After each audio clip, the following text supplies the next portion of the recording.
It's been a wonderful ride for us, and we have had a great time exploring our faith, hearing about the message of the gospel, and we have been able to do that here through your generosity in allowing us space. I have today an appreciation award that I'm presenting to you.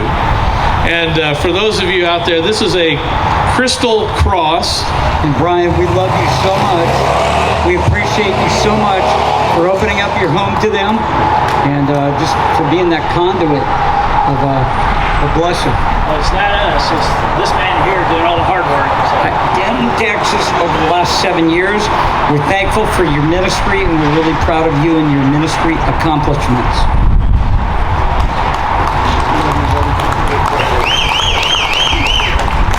Listen up real quick. So actually, the relationship with Jeff and the dealership goes back much further than 7 years.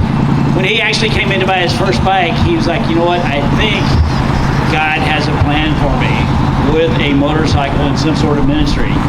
So it's been an amazing to watch him grow and watch God's work through him and watch his faithfulness as he continues down this path. It's been a fun time.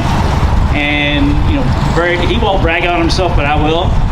And there have been many times where he's come in and he's like, yeah, I don't know what I'm going to do, but I'm just going to keep doing it. And he comes back with these amazing stories of things doors that were opened up for him.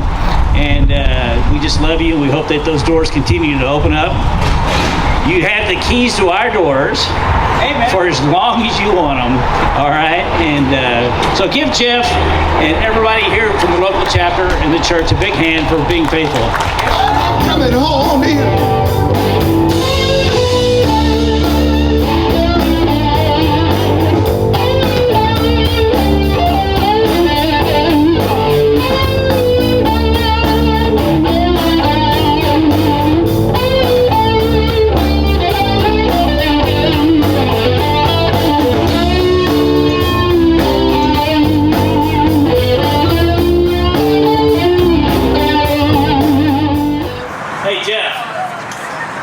Can I get the cake? Yeah. You get the cake.